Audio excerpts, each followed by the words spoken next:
इस द्वारा साइबर संजीवनी के नाम से साइबर क्राइम के बारे में सभी नागरिकों को अवगत कराने के लिए, जागृत करने के लिए कार्यक्रम की शुरुआत की गई है। इस कार्यक्रम के दरमियान एक बड़ी सफलता सूरत शहर पुलिस साइबर क्राइम सेल को मिली है, जिसमें सीनियर सिटीजन्स, पेंशन धारक, इस तरह के नागरिकों को टेलीफोन पर संपर्क करके अपराधी इनको पहले इंश्योरेंस पॉलिसी दिलवाते हैं।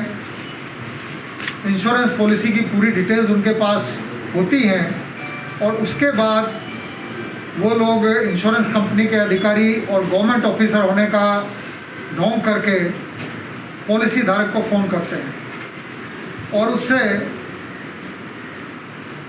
पॉलिसी मैच्योर हो गई है और आपको पैसा वापस जल्दी दिलवा सकते हैं, ज़्यादा से ज़्यादा पैसा दिलवाएंगे इस नाम से सर्विस चार्जेस और तरह तरह के चार्जेस के नाम पे 48 लाख की पॉलिसी थी और उसका पैसा वापस दिलवाने के नाम पे पिछले लगभग 3.5 साल के समय में 42,81,000 रुपया इस फरियादी के पास से इन्होंने चीटिंग किया।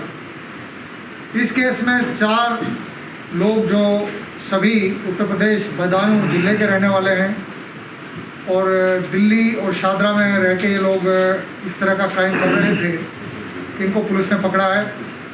इनके पास से 4 मोबाइल फ़ोन मिले हैं और 12,25,000 रुपया भी इनके पास से बरामद किया गया है। सभी नागरिकों को हमारी ओर से यही मैसेज है कि यदि बीमा आपको करवाना है तो पूरी चेकिंग करने के बाद कि वो जेन्युइन कंपनी से, जेन्युइन अधिकारियों से ही पॉलिसी ले रहे हैं, इसकी बारे में सुनिश्चित करें। टेलीफोन पे किसी भी तरह के सर्विस चार्जेस के नाम पे यदि आरटीजीएस से पैसा ट्रांसफ़र कराने के लिए कोई फ़ोन आता है या किसी भी कारण से पैसा मांगा जाता है तो उसमें सचेत रहें, क्योंकि साइबर क्रिमिनल्स इस तरह का इंश्योरेंस फ्रॉड काफ़ी केसेस में पूरे भारतवर्ष में कर रहे हैं। जो भी इस तरह का शिकार कोई नागरिक बनता है, यदि वो हमारे पास आता है तो हम उसकी फरियाद लेंगे। इस केस में भी जो फरियादी है वो अक्सर लाइन्स सूरत का रहने वाला है।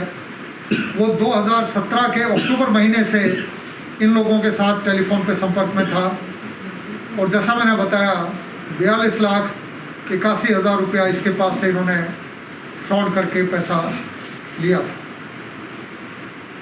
4 मोबाइल फ़ोन और 12,25,000 रुपया पुलिस ने इनके पास से रिकवर किया है। मुझे आशा है कि सभी लोग इस बारे में सावधान रहेंगे और इस तरह के अपराधियों का शिकार नहीं बनेंगे। सर, 48 लाख रुपए की पॉलिसी थी और 42 लाख रुपए इन्होंने पेमेंट दिया है, तो किस आधार पे इन्होंने ये सोशल इंजीनियरिंग है।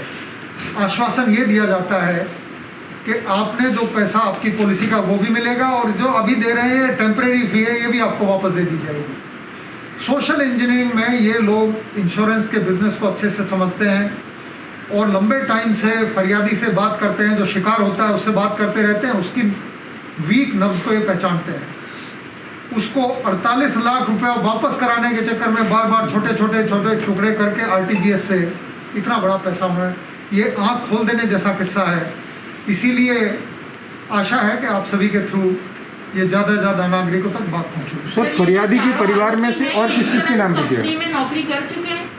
नहीं, ऐसा कोई चीज़ हमारे ध्यान पे नहीं। इनके बैकग्राउंड क्या जो आरोपी पकड़े गए हैं, किस तरह क्या है, इसी तरह का चीटिंग करते, किस तरह से लोग क्या करते हैं और कहीं पकड़े गए? इंश्योरेंस फ्रॉड तो है ये, बाकी इन्वेस्टिगेशन में जब इंटरोगेशन में सारी चीज़ें पता लगेंगी, जो भी शेयर करने लायक चीज़ होगी फिर वो शेयर। सर, इस मामले में जो शिकायत करता है इसके परिवार में और किन लोगों ने शिकार बनाया है?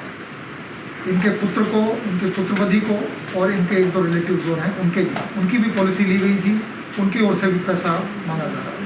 Thank you.